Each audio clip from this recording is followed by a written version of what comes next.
Loving deeply feels risky because it makes you the only one still holding on when the other person already let go. That's what this video is about. The fear underneath all that pride in loving fully. The quiet suspicion that you're just another option to someone who never really chose you at all. I remember exactly when I first felt it. Not the falling part, the part after I had let someone in, the way I always do, fully, no half measures. Texting first, showing up first, remembering the small stuff they mentioned once in passing, like a coworker they didn't like, or a show they said they wanted to finish. I wasn't scared to be the one who cared more, because I never really believed that was a weakness. I thought it meant I was capable of something most people weren't. I thought depth was the whole point, so I gave it all of it. I'd planned around them without even meaning to. I'd see something during my day and think, I have to tell them that later. And for a while, that felt like enough, because it felt mutual. At least, that's what I thought. But then I started noticing the gaps, the delay before a reply that used to come instantly, the way plans got vague instead of solid. We should hang out soon instead of an actual day. The way effort started feeling like something I was doing alone, while they just kind of existed next to it. Replying when it was convenient, disappearing when it wasn't. And I didn't panic right away, I just adjusted. Told myself people get busy. Told myself not everyone shows care the same way. Told myself maybe I was reading too much into timing, into tone, into the little things that used to feel automatic. I kept explaining it away because the alternative was admitting I was more invested than they were. And that's a hard thing to sit with when you've built your whole identity around being someone who loves fully. After that, my head did what it always does. It replayed everything, every conversation, every joke, every night that felt easy at the time. I went looking for the exact moment it shifted. Like if I found it, I could undo it. Was it the night I talked too much about myself? Was it the time I said something that came off too intense? I wondered if I said too much too soon. If I should have paced myself, held a little back, made them chase some of it instead of handing it over so freely. I wondered if being that open made me predictable, made me less interesting, made me easy to walk away from, because there was nothing left to chase. And that's the part that messes with you. Not the losing them, but the wondering if the way you love is actually the reason people leave. What I keep noticing now about myself and about people in general is that the ones who hold back rarely get left behind the way the ones who give everything do. The guarded ones always seem to come out fine. They didn't say too much, so they don't have to take anything back. They didn't fully commit, so there's nothing to mourn when it ends. They can shrug and say, it wasn't that deep, and mean it. And the person who loved with everything they had is the one replaying it at 2 in the morning.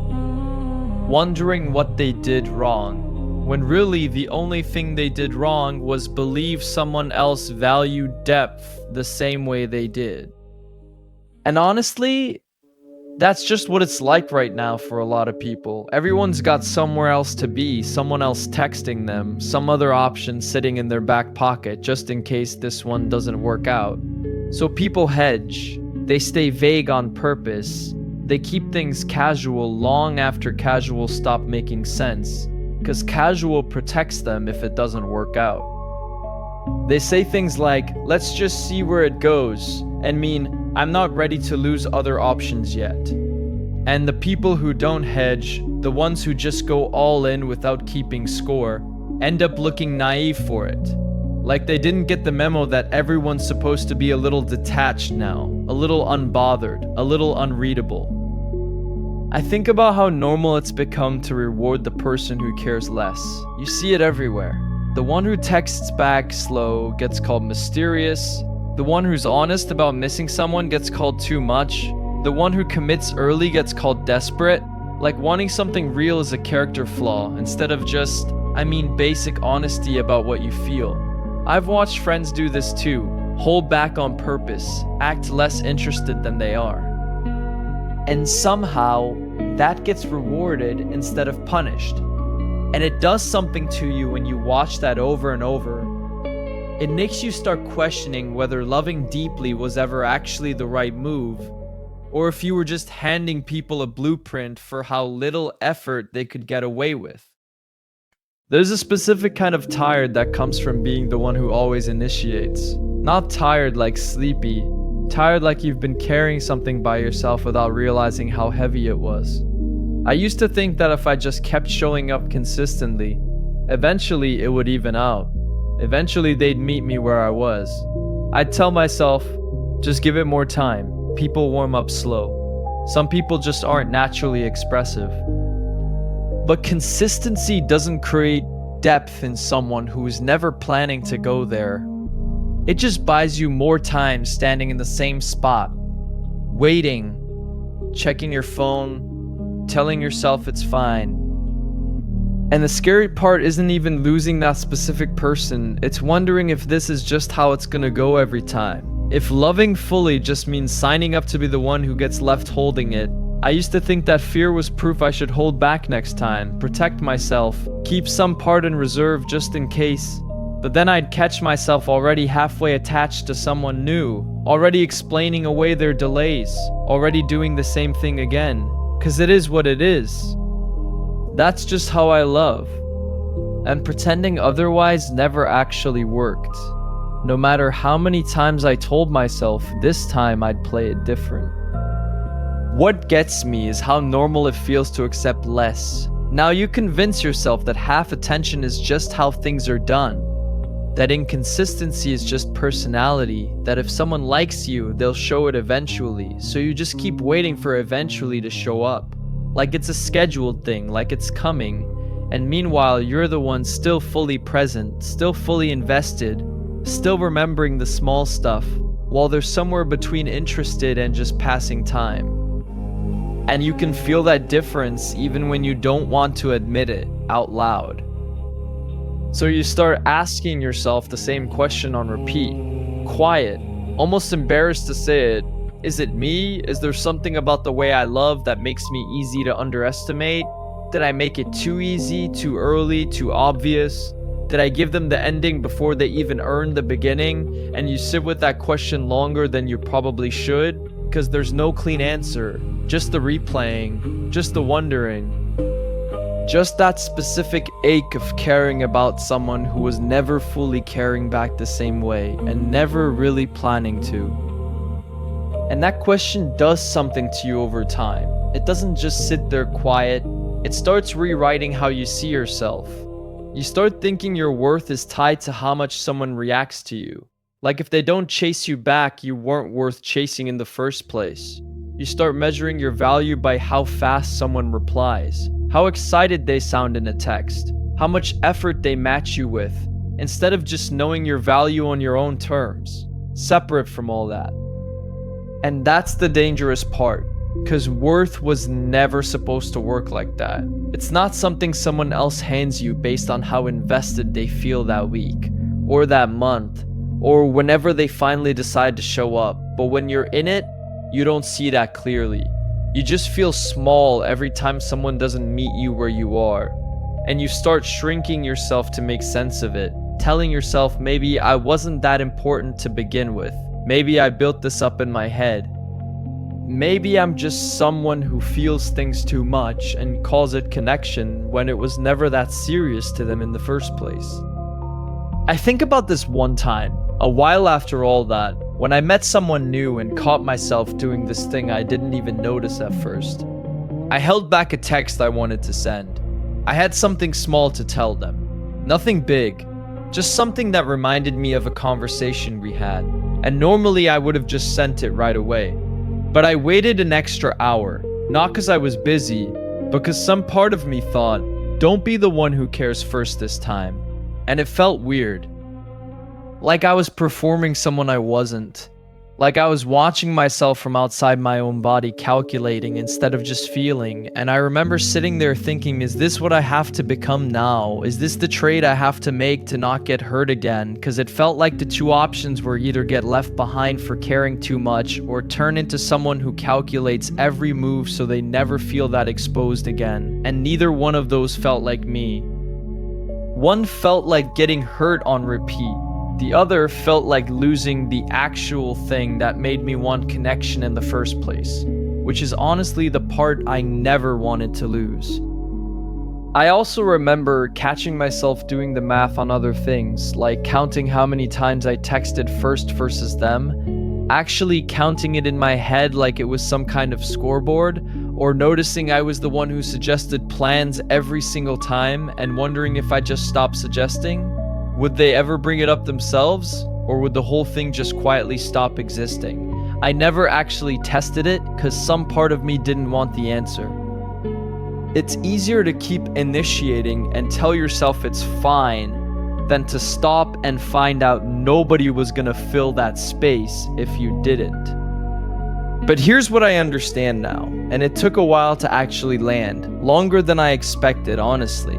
At first it felt like the problem was me, like I loved too hard, too fast, too openly, and that made me easy to underestimate, easy to read, easy to walk away from, but it wasn't that. It was never about giving too much, it was about giving it to someone who was never planning to match it, no matter how I paced it out or how careful I tried to be about it. The amount I gave was never the issue. The issue was I kept handing it to people who were still shopping around while I was already all in, already picturing things, already fully there. That's not a flaw in how I love. That's just a mismatch. And mismatches aren't proof that depth is wrong. They're just proof that not everyone is standing in the same place as you, even when it looks like they are standing right next to you. And honestly, once I saw it that way, the whole thing stopped feeling like something broken in me. Cause the alternative, the version where I hold back and stay guarded and never let anyone see how much I actually feel, that's not safety. That's just a slower kind of losing. You don't get hurt as fast, but you also don't get anything real either. You just kind of exist next to people, the same way they were existing next to me. Both of you a little checked out, both of you protecting yourselves from something that was never even close to happening. And that's not a win. That's just trading one empty thing for another empty thing and calling it protection. Like you actually came out ahead somehow. So now I think about it different. I'm not trying to love less. I'm just trying to notice earlier when someone's actually standing where I'm standing, instead of assuming it and finding out 3 months in when I've already built half a routine around them. I still remember the small stuff people mention in passing. I still text first sometimes. I haven't turned into someone unreadable, and I don't really want to, cause that version of me isn't happier. He's just quieter about the same exact fear. But I pay more attention now to whether it's actually going both ways, instead of just hoping it evens out eventually. Cause eventually isn't a real plan, it's just a way of putting off the truth so you don't have to deal with it right now. I don't think loving deeply is the risky part. Honestly, I think the risk is not paying attention to who you're giving it to. Depth was never the mistake. The mistake was assuming everyone deserves the same version of it, just because they showed up in your life for a while and said the right things early on. And that's rare to actually sit with, especially now when everyone's a little scared to admit they want something real. Like wanting it makes you the naive one instead of the honest one. Like caring is the thing that needs explaining, instead of the other way around. So yeah, it still feels risky sometimes. It probably always will. Loving someone fully means there's always a version of this where they don't love you back the same way, and there's no trick that removes that risk completely.